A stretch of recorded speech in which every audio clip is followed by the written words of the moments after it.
Now, the scholars were afraid of speaking in God's name. They didn't want to talk about Allah without knowledge. Allah said if Allah didn't say.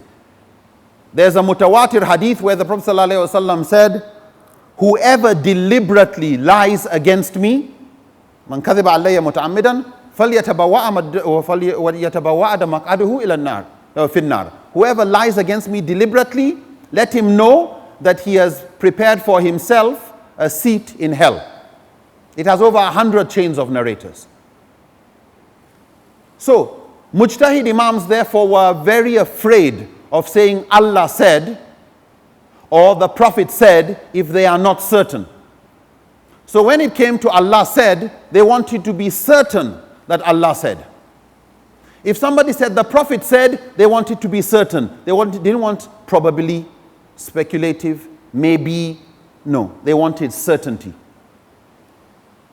In a number of areas. In authenticity, they wanted certainty. In the meaning, they wanted certainty. They wanted to be sure something was authentic. And so when it came from the Qur'an, all madhabs had no problem. When it came from the Sunnah, they distinguished, as we've already said. Sunnah mutawatir, they treat similar to the Qur'an, as giving absolute certainty, ilm al-yaqeen. Sunnah ahad, we've already discussed the differences. The Hanafi and the Maliki would differ, the Shafi and the Hanbalis would give ahad hadith more strength. Though you would see how they differ when it comes to issues of ibadah, or whether an ahad hadith can abrogate the Qur'an, or whether like in the Hanafi, an ahad hadith can't even specify the Qur'an. It can't even do takhsis for the Qur'an.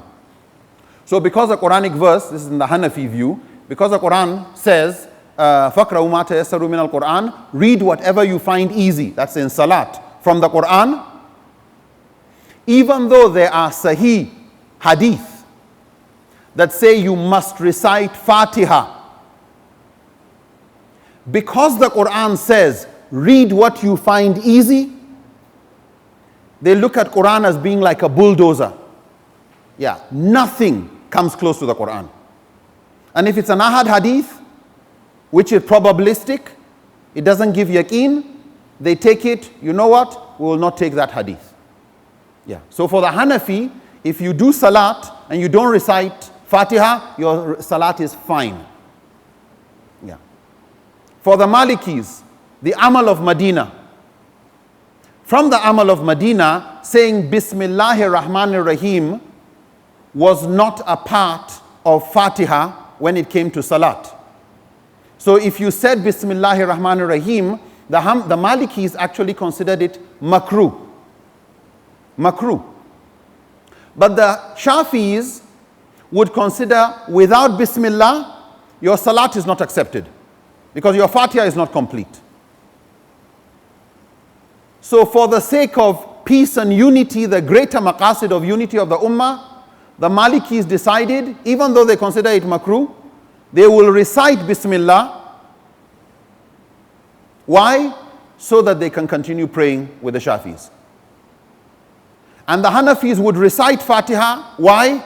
So that we can continue praying with the Maliki, Shafi and the Hanbali. So we'll come later to where even on the usul level, on the formulae, they would disagree. But because of the greater maqasid of unity,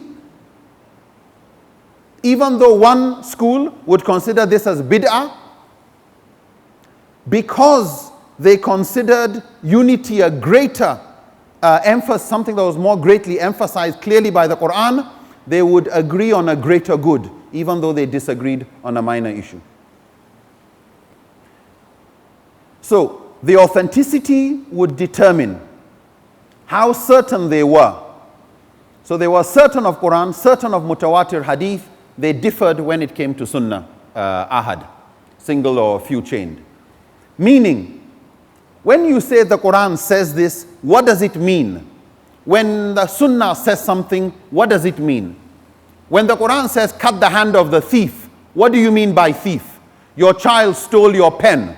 He stole 100 ringgits. Is that a thief? Somebody stole your laptop because you left it in your car, open windows. Is that a thief? Is a person who picked your pocket a thief? If he stole food, is he a thief? What does the Qur'an mean? The Prophet ﷺ says, anybody who kills, the killer cannot inherit from the person who killed. Who's the killer? The person who actually went and killed the person, or the one who paid the killer? Or are they all killers? So they there's a whole field in the meanings, Adillatul Alfaz, the whole area of what is the meaning you get, the implications of the text of the Qur'an or the Sunnah. It's a whole subject area. But with all the differences, they conclude on two things. When you look at all the verses of the Qur'an on a particular topic, or all the hadith on a particular topic, is it qat'i, clear, explicit meaning, like alcohol is haram? However you want to read the verses of the Qur'an and the hadith, when you put it all together, there is only one meaning. It is haram.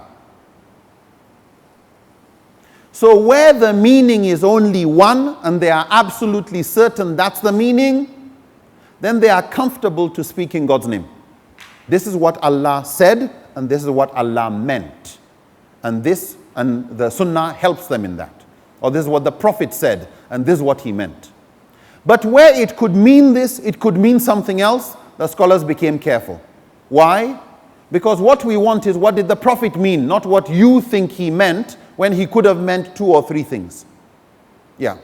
Where it could mean this, it could mean that, then the scholars agreed to disagree agreeably. It became a legitimate difference of opinion.